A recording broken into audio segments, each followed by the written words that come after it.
So you got to wonder then, is the Bush family next? None of them are going to be in attendance at the big convention, and all have expressed serious reservations about Donald Trump. In fact, none of them really plan on voting for him.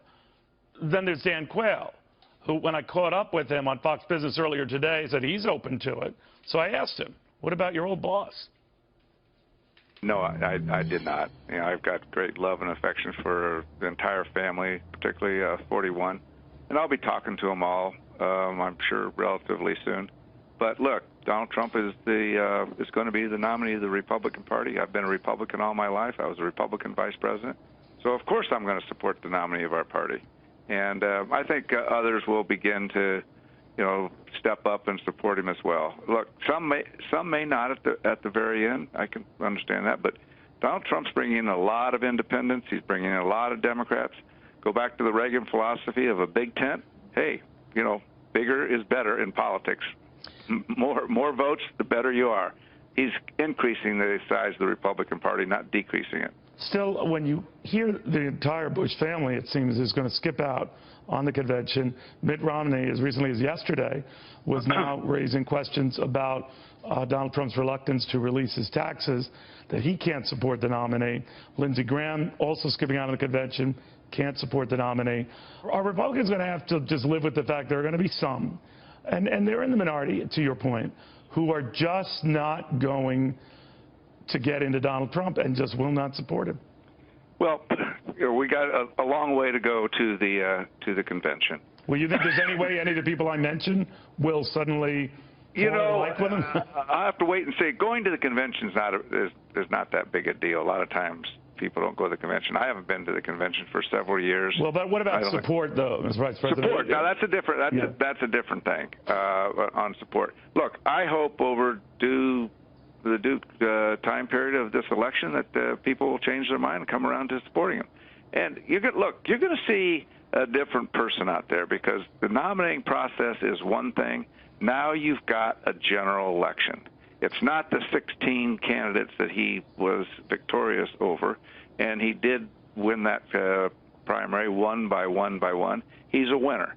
Donald Trump knows how to win. Now it's going to be Donald Trump against, I presume, Hillary Clinton, although, Neil, watch that California primary. No, you're right. If that California primary goes... It's not a closed deal yet, but some of these who have raised their objections to Mr. Trump seem to raise it on issues of character, how he comports himself. That's kind of where Mitt Romney's coming from. Do you, Mr. Vice President, despite your support, have those same reservations, those same concerns? Look, I'm looking for a candidate in the general election, and Donald Trump is going to now run a general election campaign, and it will be different than a primary. He figured out how to win the primary, and he did it without an open convention.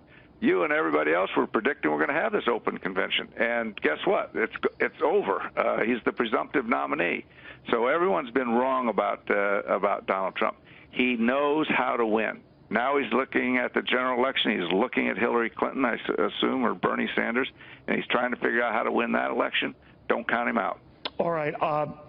The question going forward is his pivots. Now, he says they need more explanation, but he's not changing his mind. For example, on whether he'll tax the upper income or not now, he just says that he is not doing any reversals here, just further explaining, fine-tuning his plans. Do those fine-tunings, those pivots, whatever you want to call it, concern you? Because some of your conservative colleagues have said they don't know where he stands. Well, Donald Trump has said over and over again, I'm a negotiator, I'm a deal maker, I get deals. Here's my first shot at it. And he put out a very comprehensive tax cut plan, very pro-growth. Cut tax rates for everyone, especially on the business side as well. And he's getting questions about it, and he says, look, that's my going-in position. Now, we'll see where we come out. He knows he has to negotiate. He's in Washington today, and he's just starting to get a feel for Washington as the presumptive nominee. And Congress, having been in both the House and the Senate, they like to be stroked. They like to, shake your hand. They want to get to know you. And the more they get to know him and the more they accept that he's the nominee, the better off we'll be. Well, were you surprised, though, that after the meeting, and maybe a chance to clear the air, Paul Ryan still wasn't indicating he would support him. Well, the way I read it, he's clearly moving in that direction. Yeah, but he might be, but he didn't say that. He's clearly moving in that direction. So what if we get to the convention? But what if we get to the convention and he hasn't done that? Well, I think it would happen before the convention. Okay. I think it'll happen before the convention. I'll be very surprised if it doesn't happen before the convention.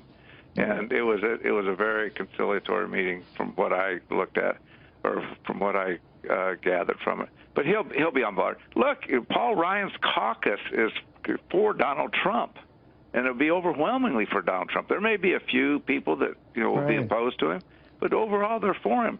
And so for the Speaker of the House to distance himself and not be supportive of Donald Trump. Look, I think Paul Ryan was surprised how quickly this ended, and so were a lot of people. And now he's taken a deep breath. He's got a lot of ideas.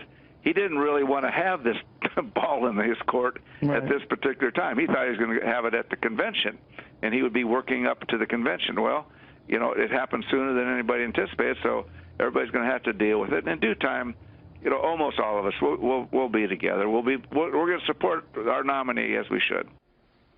All right. Do you see what's going on here? It is fascinating, my friends. I mean, that is Dan Quayle, who's the vice president of George Bush Sr. His old boss is not signing up for Donald Trump.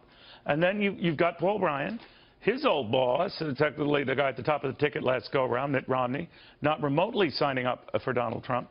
But both are making moves now to indicate they will be with Donald Trump. It's fascinating.